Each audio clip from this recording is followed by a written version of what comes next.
Hi everyone, welcome back. Michael Sandler here, your host on Inspire Nation. Have you ever wanted to get out of your head, to have more trust or faith in your intuition, or listen to the little voice inside of you that never steers you wrong if only you would listen more? Well, if so, then do we have the Intuitive Show for you. Today we'll be talking with Penney Peirce, a gifted intuitive and author of the best-selling book, The Intuitive Way, the definitive guide to increasing your awareness. Today we'll talk about how to increase your intuition, learn how to trust your inner knowing, and why it's so important these days. Plus we'll talk about love over fear, raising your vibrations, and Balfour and luck dragons. Well, welcome to the show, Penney. Are you ready to shine? Yeah, and I thought I already was. I would say so in a mighty woohoo! So, before we dive into things, I guess I want to go back to the very, very beginning. What was your intuition like as a child? I don't remember having a lot of intuition as a child. I think I had a normal childhood, running around pretending I was a horse and, just stuff like that. Mm-hmm. And maybe it was art, because I did a lot of artwork as a kid. So, and then that led me into a career as a graphic designer and interior designer early on. I think that probably kept my brain open, and developed certain skills. So then what started you on your path from graphic designer to intuitive?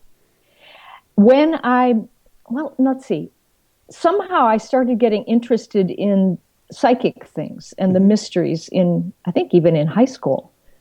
But, and I started reading a lot of books about that kind of thing on the side. And then I ended up moving to New York City when I was around 20 or so. Mm-hmm.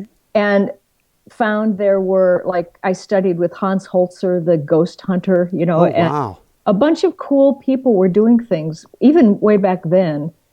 And I don't know, I kind of just opened up a lot there. And then came out to California straight from there. And boy, then everything took off. So I actually took classes then, and I realized I could study clairvoyance development. Is this something that anybody then can develop?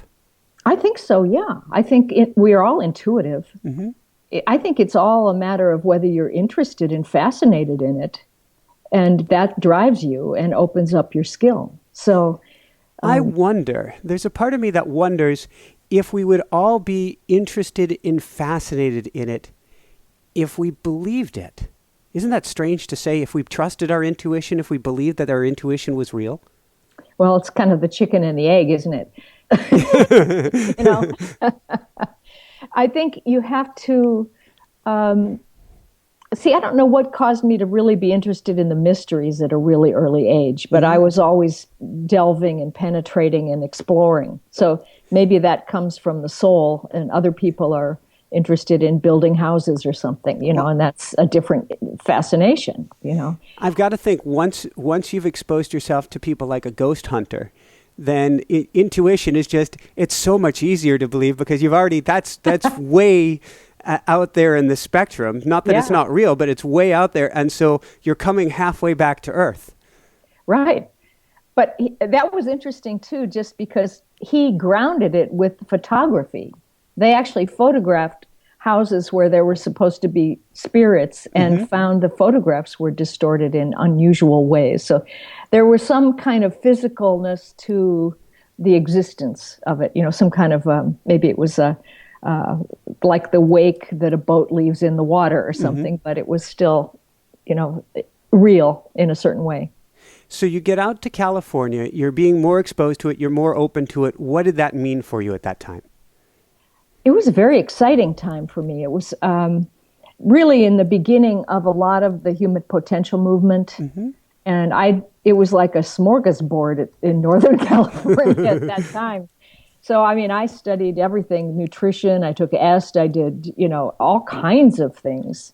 Started doing Tai Chi and meditating, and it just grew and grew and grew and grew. And shamanism, everything was there. So it was like making a big stew, just add in another ingredient and another ingredient.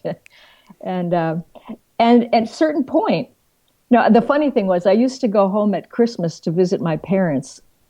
And I'd say, well, I'm going to be a graphic designer. No, I'm going to be an interior designer. And then finally I came home one year and I said, I know what I'm going to be. I'm going to be a spiritual teacher. And they went, oh, great. Just lost it now.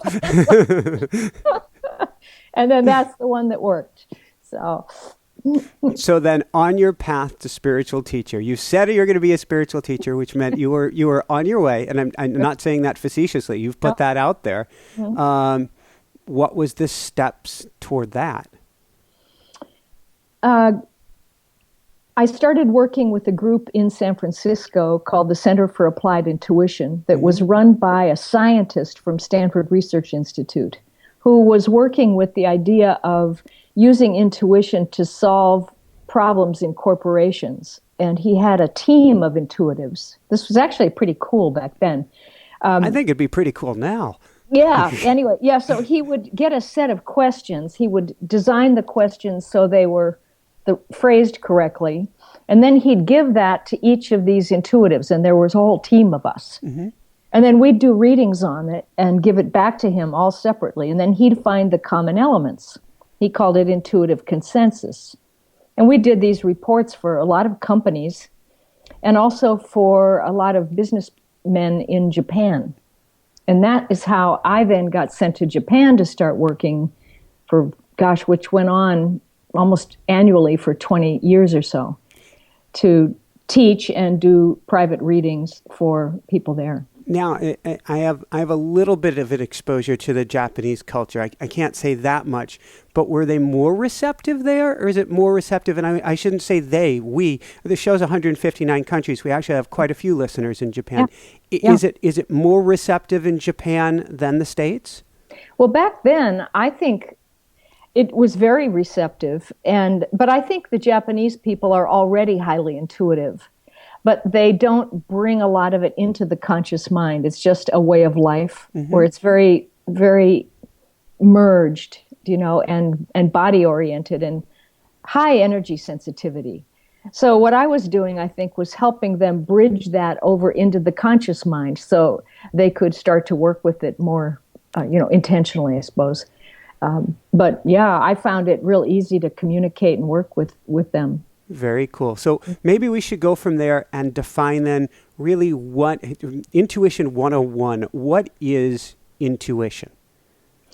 Now I start thinking that it is, first of all, it's when you can shift out of the left brain into the right brain, into the body, into the heart, and into the kind of holistic perception that even comes with the energy field around the body. But then I think, too, it's also the holistic perception that we get when we include the left brain back into that. And we have flow. Right, we have the flow of being able to access directly from the field of energy. And that's the right brain does that. Well, that's go ahead. And then move it back into the left brain so that it makes sense and it kind of completes the circuit. And then let go again and go back to the right brain to get more. So it's an oscillation. Back and forth, like from the physical to the non-physical to the physical to the non-physical. And that flow to me is very intuitive. Well, that's fascinating because it makes me think that you can't just work on, I don't want to use a negative, but to work on your intuition, you don't just work on your intuitive side, but you work on the balance or the dance between both sides. Right. It's all about becoming whole, right? And when you move to the right brain, you tend to merge into or become immersed in the field of energy around you, which is pretty much unconscious because it doesn't stop anywhere. In fact, I heard someone say the left brain is the act of interrupting the right brain. Right? Stop it, I need some boundaries. Right, no, it's an interruption which allows you to have a focus. If you're just in the right brain, everything's interconnected and you know everything all at once. And that's bliss, but if you want to be in the physical world and get things done, you have to come back over and have a focus and then let go and then have another focus and then let go. So, but what happens is we get stuck in the left brain with the focus and then we make a rule out of it and we define it and we get separated from the whole. So how do we start to crowbar our way back? Because it's indoctrinated. It's not that easy. Sure, it's validated. The left brain stuff is so validated in Western culture, for sure. I think that we're starting to see, and this goes into a whole other thing about the acceleration on the planet, which my books Frequency and Leap of Perception are about. But as things are getting faster, the old way of perceiving, which is left-brained and linear, really doesn't work anymore. It's too slow. It's just A, B, C, D, E, but where the right brain, you can shift into that and know it all right now. And you don't have to process, because process is linear. So I think that the times themselves are helping us make the shift. And just because the old way is just not functional. Yeah, I think it's definitely a time where I like to say on the show, you might have been able to get away with that in the 80s or the 90s, but 2015, 2016, people are energy sensitive now. They're really sensitive. Your words have less meaning than the energy that you're carrying with you. And it's sort of like, I coach a lot of clients, and if somebody's going for a job for the money and they're not going for it for the heart, they get shut down left, right, and center. People can sense them before they've even sent the email. Yes. Part of it is with the acceleration on the planet, the gap between the non-physical realm and the physical realm has shrunk and almost disappeared because the physical world is matching the vibration of the non-physical now. See, so they're interpenetrating. And we're starting to have this sense of bleed through, like you can see non-physical beings, you can hear things, you have telepathy. We're all becoming ultra sensitive because really it's almost like time too has collapsed. The past and the future aren't really out there anymore because the present moment's gotten so huge. It's including all of that in the present moment. It's just different frequencies of reality now. It's not that it's over there. If you think of your future, it's really a potential reality that exists in your now. I love it. So it's like a whole different way of thinking is coming in at this point. Well, look at kids today. Kids are coming in different. And every generation says the kids are coming in different, but they're really coming in. They're on a different frequency these days. Yeah, they are. So it's nice, though, that they don't have all the time that they have to spend on the developmental process like we did. But part of it is we also helped, ground some of the new stuff for them. But, yeah. So let's talk a little bit of the specifics, and maybe we'll use me as an example, which is we were talking off air briefly that I have I don't think it's a dilemma. I called the word a dilemma. I think it is a growth period for me, and it's a growth period for our show, which is our show has taken off. The term I like to joke and use is call it Gazunga.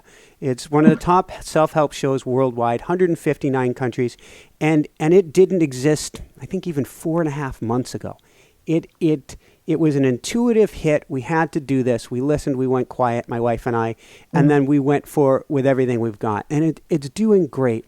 But one of the things I'm finding in my interviews is I feel I'm being called more and more to relax and let go. I am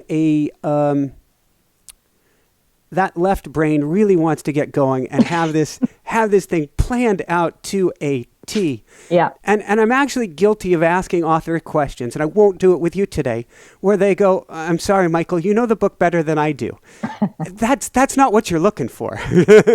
You're looking for that bond, that interaction, that give and take connection that really comes from a woo-woo perspective, from connecting at your highest level and holding the conversation there, more heart to heart rather than head to head. And so it's a question a lot of us are asking today, and I'm asking specifically, how do I work to start to get more out of my head and into my heart? I think the heart is very connected to the right brain and to the body and to the field of energy. So as soon as you get out of the left brain, you're in it. Pretty much. That's good. And to get out of the left brain, you have to stop talking. Inside your head with the self-talk, yakety yak, and outside, and needing to describe and find meaning in words. So as soon as you get quiet and actually enter silence, and that means also drop into your body, feel, move from thinking into sensing and feeling, which is a really amazing thing when you do that, because it goes out so far, and you can feel, like if you drop, I call it stop and drop, just get into the body and then be in the moment where you are. So stop and drop. Stop, feel your feet on the ground, feel your tuchus on your seat. That's it. Right. Get in behind your eyes, look out from behind your eyes, and be there. And then look around. I have my coffee cup. And sometimes I just look at that and I think, well, inside my coffee cup are a bunch of molecules. And if I go down inside all the particles, there's energy, consciousness. It's alive at some level, and that means there are beings in that consciousness, in that huge unified field of the collective consciousness. So somebody's helping that coffee cup come into form with me so I can drink coffee, which is coming into form. And then I go, wow. Gratitude. It's like a kinship relationship with objects. And then you go inside. The longer you pay attention, you become the thing you pay attention to. You merge with it, and then you feel it as though it is you. And then you have this intimacy with the little world around you, the ordinary moment. And I guess it's Zen, you could call it that. But to me, it's love, right? And you can do it any moment, any time. Just stop, drop, and engage and notice what you're noticing and find the life in it, and you'll find yourself in it. It's a simple process, but you have to do it again and again. So does your mental muscle, that's the wrong word, intuitive muscle, does your intuitive muscle start to get stronger where you can, I'm thinking, I don't know if you know this movie, I Heart Huckabees. I think I saw that a while ago. Dustin Hoffman and some good actors and actresses in it. And they would look at that cup, so to speak, and it would break into all these molecules. And they would see all the molecules, and then they would see there's no separation between them and the molecules, and see that they're molecules too, and see that it's all one. But the challenge becomes, okay, how do I bring that back? Because I can't stay all in the molecule world. For instance, you don't have to. That's the good thing, is that we naturally oscillate. That is the nature of our life here, that we're physical, non-physical, physical, non-physical, physical, non-physical, and always rocking back and forth, like a strobe light. We're on, we're off, we're on, we're on. And even, like we sleep at night, we go out into the other realms and come back in the morning and this world reappears. But this is happening every millisecond as well. So we're always accessing the non-physical, if you want to call it the imaginal realm or whatever, the unified field. And we get rejuvenated when we do that. We remember who we are. We remember how the laws work out there, and that this world is that other world also. So you don't have to make anything happen. It happens on its own. Are there exercises? Actually, the book is filled with beautiful things to do. Where do we start to begin accessing this more and begin strengthening something that's probably atrophied quite a bit since we were kids? I've started simply, the thing I said already about just going into silence and then noticing what you notice and let things surface and don't try to direct the flow. That's one thing. But also just a daily practice for me, you might call it mindfulness, but I just call it working with the inner perceiver, which to me there's a function of our own consciousness that does help us notice what we notice throughout the day in a certain sequence. And there's some reason for that, I think, that I'm trying to get through to myself certain things. So I might notice a synchronicity or some kind of omen as I'm driving down the street, or two birds fly over my car or something, And so then I have a dialogue with this inner part of my own consciousness. Now, some people might call that the Holy Spirit or the inner self, whatever. But I think of it as part of me, a wise part of me. And so I say, well, why am I noticing this right now? What am I trying to get through to myself, from me to myself? And then it answers me, or I answer me, and that dialogue throughout the day helps keep me conscious and alert and aware and engaged. So I think that connecting consciously with your environment, with the outside world, and realizing it's not really an outside world, it's not separate from us, it's us also. It's doing the same thing in the so-called outer world that we're doing in the inner world of our thoughts. It's totally connected. It's a living dream. It is yeah. Mm-hmm. And once you start playing with that, then things do unify. And then you start to get all kinds of other insights about how life is working. Like, if I'm part of a collective consciousness, then where are my thoughts coming from? It's not just from me or from God or something. It's from everyone, because they want me to have those thoughts. So I'll do those things. So I'll give that back into the world so they can have what they need to do their things, to let me have what it just keeps on going. And a simple, for people listening to this or wondering, kind of an example of that is if an inventor comes up with something on one side of the planet, they're in the biggest horse race of their lives to try to get that patented right away, because somebody 12,500 miles away has thought of it at exactly the same time. Especially these days, because the field we're so telepathic, we're so ultra-sensitive, that these ideas are just flooding through, and not just one person or a couple, but, these are like the ideas Throngs. Whose time has come are just flooding in at this point. So, and the more open and intuitive people are, of course, the easier it's going to be to have new inventions and innovation. And I think this is going to be the next big wave. This huge wave of innovation is coming here soon. So you've called it actually the information age going to the intuition age. Yeah. Coming from the industrial age, even before that, right? Where it was physical. Mm-hmm. Then that accelerated, I was thinking, well, that got us computers, right? Those were machines. And then the computers jacked us into the information age. And that got faster and faster and faster. And we got the internet. And then that got faster until we can't process the information anymore in a linear fashion. So now we have to make the leap into the right brain, or the intuition age, where the rules really change at this point. And things become nonlinear and holographic and spherical instead, which is a whole other thing, to try to understand, while you're still in a linear reality, what the non-linear is going to be like. I was out riding my bicycle last week, and I meditate a lot. I've had 2 near-death experiences, so I've been out there a little bit. Mm-hmm. And I was riding the bike, and I needed to get to a hardware store. And I had no idea where a hardware store was, and there's a lot of traffic. Mm-hmm. And it's a new area, don't know my way around. It was in a town I'd never been in before.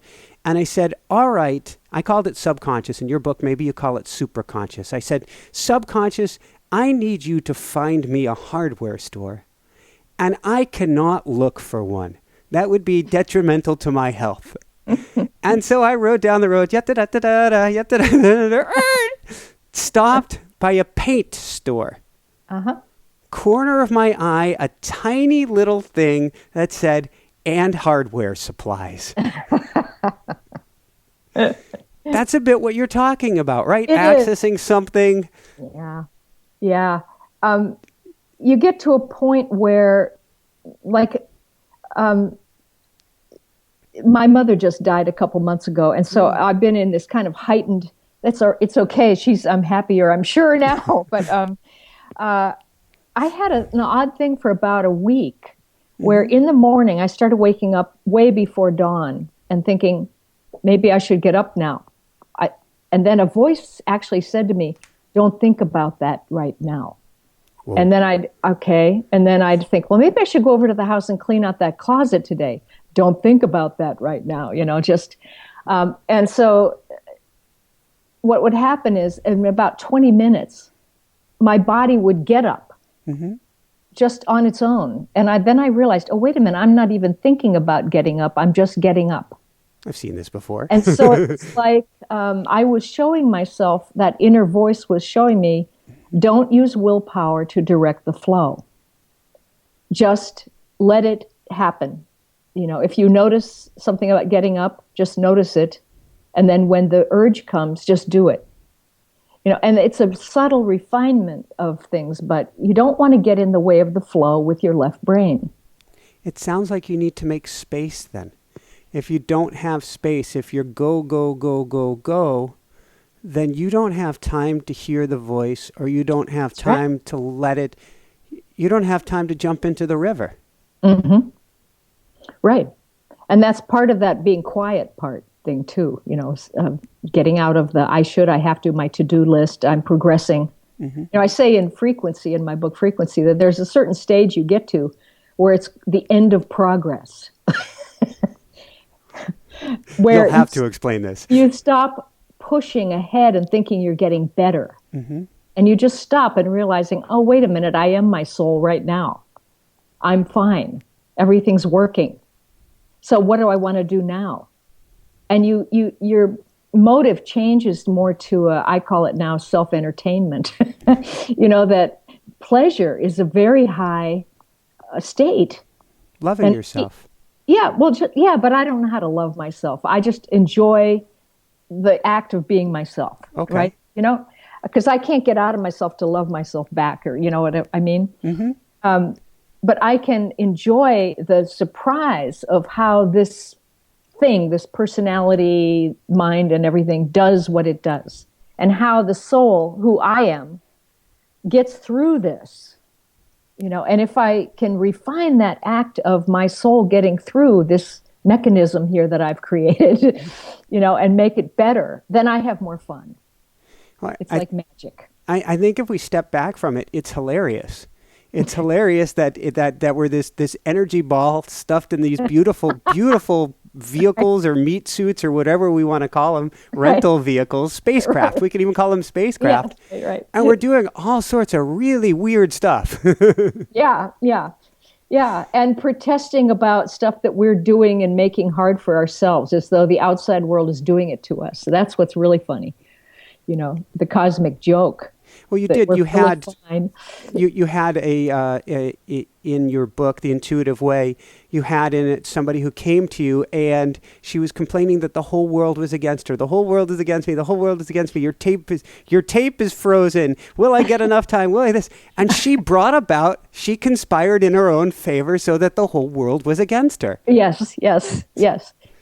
You see it really readily these days because the energy is so much faster, and the repercussions of that kind of thinking are almost instantaneous anymore. You know, what are you wanting to teach us today at this point, going through your books where you're at now? I'm fascinated with transformation, and that to me means the shift out of the linear into the spherical and holographic perception.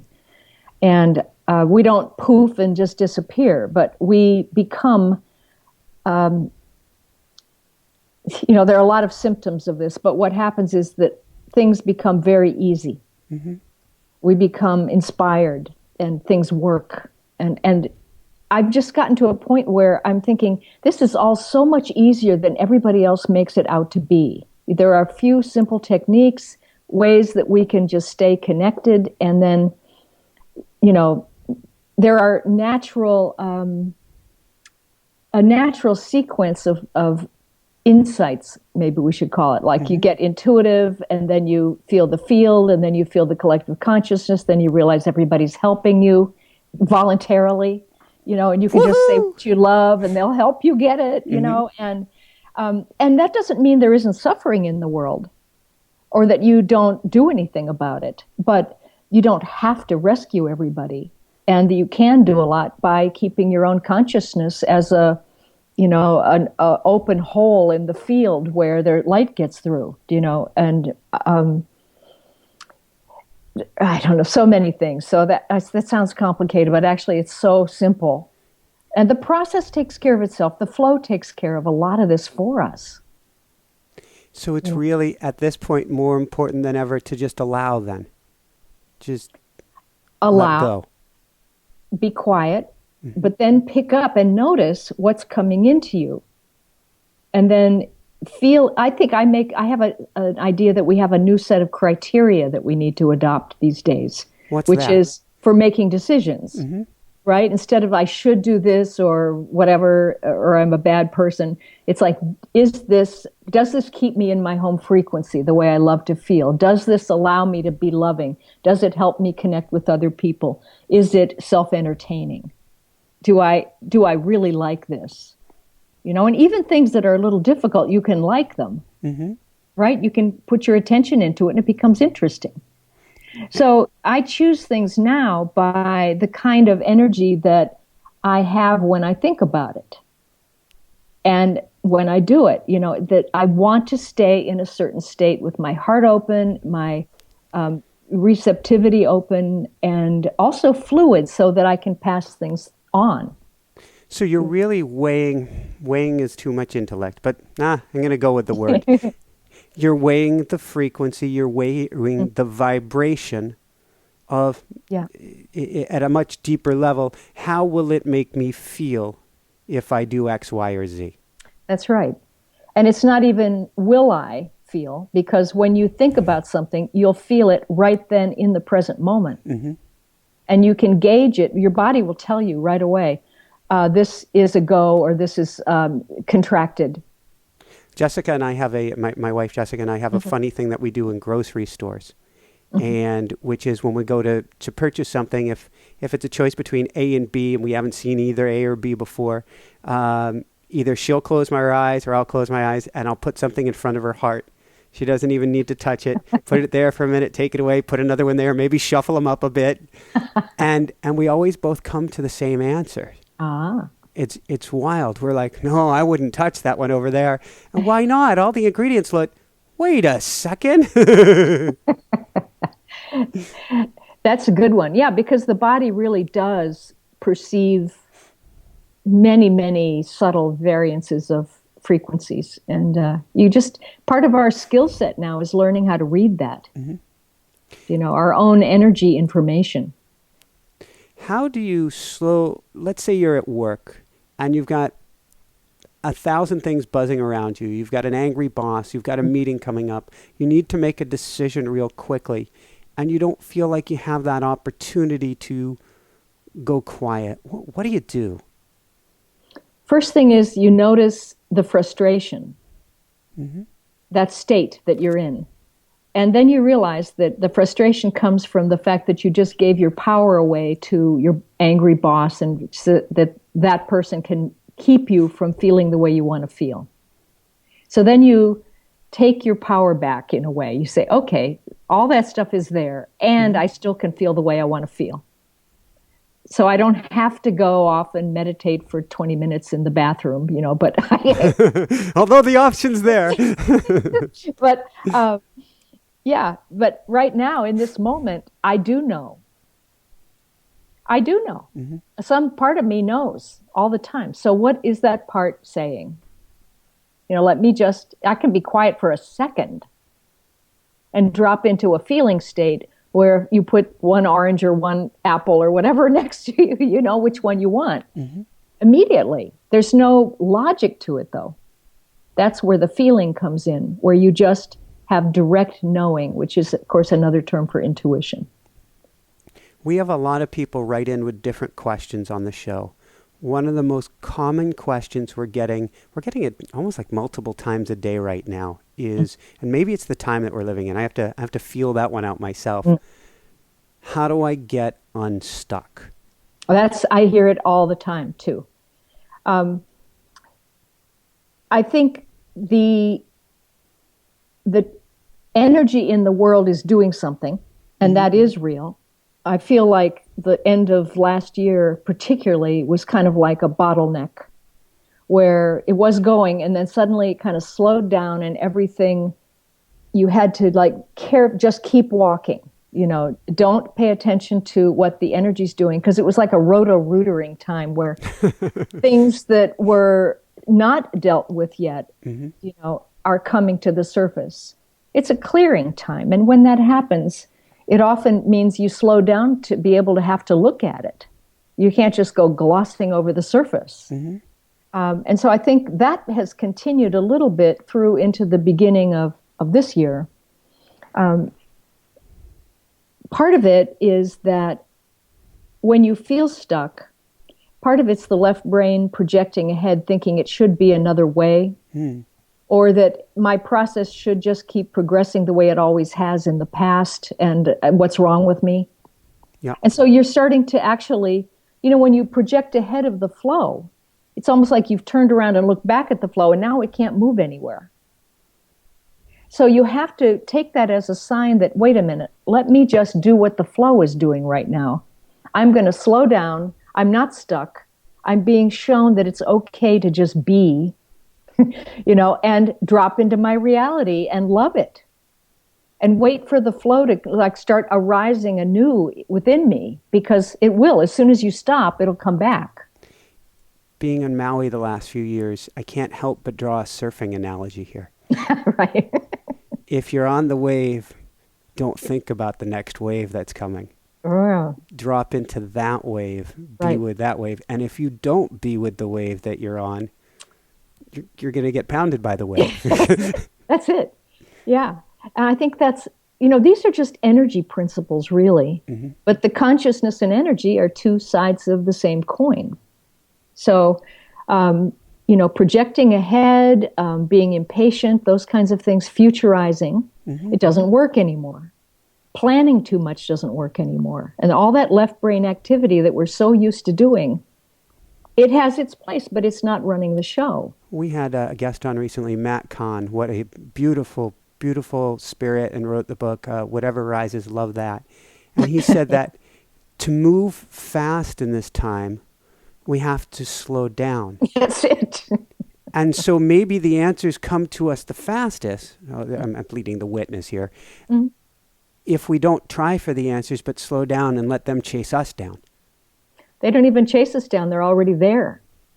You see, the thing is, if you're trying to go fast, you're projecting the answer out into the future. Mm-hmm.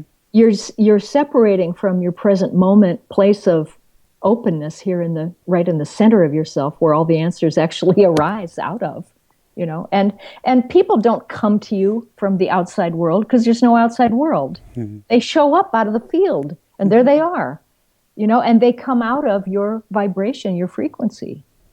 You don't, that law of attraction has some good information in it, but I don't like the name, because I don't think that we attract things anymore. I think it's more like the law of emergence, where whatever you're vibrating at, whatever you're thinking, is really the only thing you're giving permission to occur in your reality. And that's what you get until you start shifting. Let me stop you there. That was super, super powerful.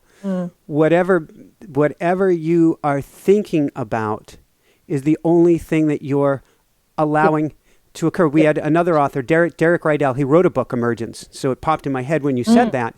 And he talked about the acorn not knowing it's an oak. But if the acorn is continuously thinking it's an acorn, how the heck is it going to allow itself to be an oak? Yeah. Right.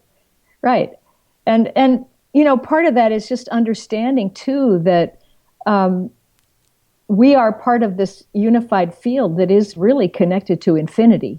So there's no end to us. We can expand and expand and expand and expand, and our identity will keep changing and changing and changing and changing until we become a collective consciousness and a collective being, an us, and then, more and more and more and more and more. And it's just normal. We have to think of the grandness of who we truly are. Mm-hmm.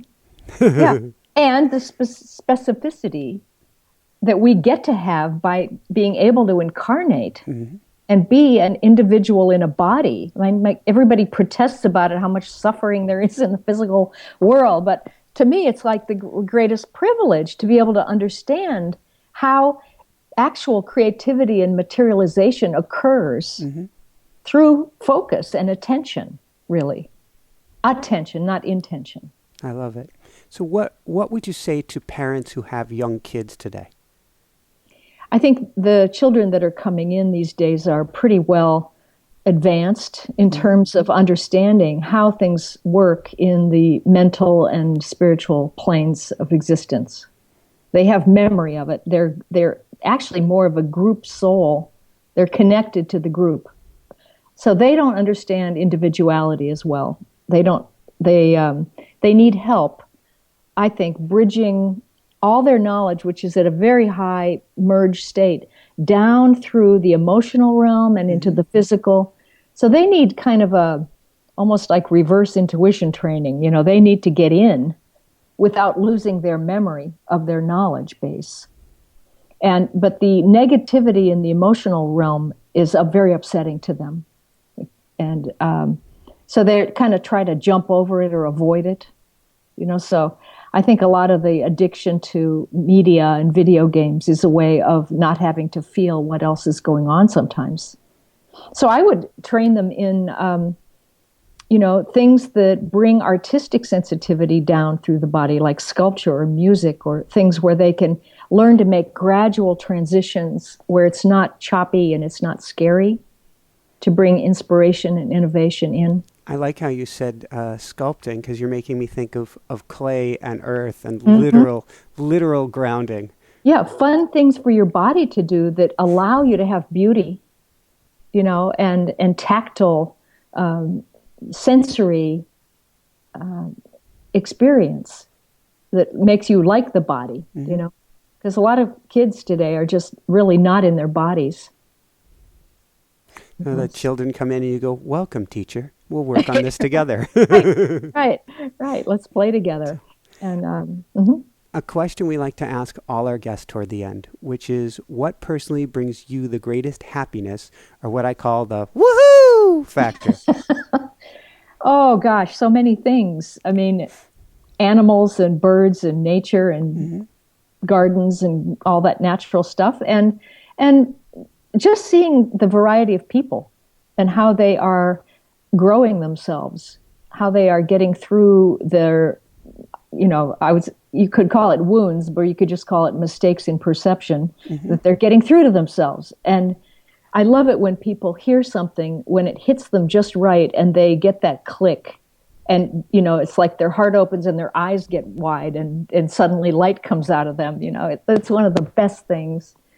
That's just wonderful. I love it. And the trick then is how to hold on to that so that we don't. It's so easy for us to forget unless we keep practicing that. Yeah. You have to look for it in other people. Is there a fun exercise that you'd recommend that people try to work on their intuition? Well, I guess I go back to what I was saying earlier, but the idea of just shifting into, I used to call it the feminine mind, the right brain, where you're not doing, changing, using willpower or anything. You're just, suddenly you sit there and you don't talk and you drop in and you open your ball out and include and say, this is all part of me. This is coming out of me. And how am I like this? And if you want to change an ugly environment, then first you got to notice why the ugly environment occurred. Do I believe in this, or am I resisting this so strongly? And then shift it. So it's like creating a correlation between your inner state and your outer reality, so that you're merging the worlds. I love it. Where can people go to find out more and to find your books? Well, my website is just my name, but my name is spelled strangely. It's Penney, Penney, and then Peirce, PenneyPeirce.com. There's lots of stuff on all my books, all the services and stuff there. Beautiful. And if you didn't catch that, if you're driving down the road, just go to inspirenationshow.com and we'll have all the links to get you over there as well. Any last words of wisdom you have for people? Oh, gosh. It's just that I think that we have to really trust the flow. I think the flow is like a huge thing right now. It has an intelligence of its own. You're in it, whether you realize it or not. It is moving you, and if you'll just relax, it's going to take you in the right direction. It's like, do what's happening or choose what's choosing you, and don't fight it. Because if you relax, it's going to do the work for you. I love it. I'm thinking, I was a kid. I went on sailing for a summer around Penobscot Bay, Maine, and I took an inflatable mattress And on the calm days, I would have a rope and tie the inflatable mattress behind the sailboat and just kick out and relax. No flight, no fight, just be in the flow. Sometimes I imagine when I'm going to sleep at night that I'm out in the ocean on a raft like that.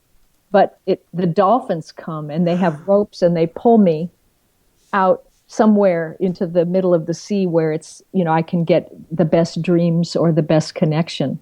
It's like a great way to fall asleep.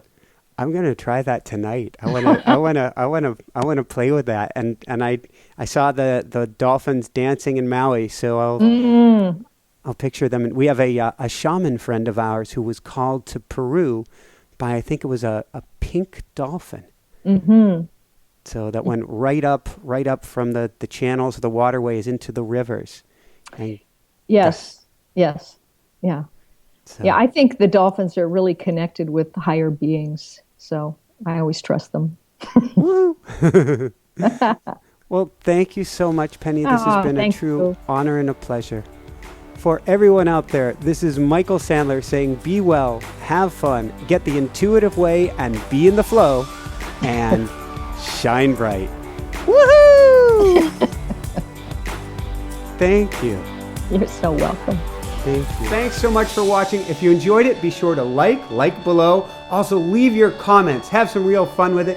Subscribe to our channel where you're going to get more great videos, more interviews coming up. And check out our website, inspirenationshow.com. That's where you'll find tips, blogs, information, videos you won't find anywhere else, and useful and helpful resources to really help you kickstart your life and to shine bright. Thanks so much again. Thank you for your support. Like, comment, subscribe. See the website. Thanks so much and have fun. Of course, shine bright. Woohoo!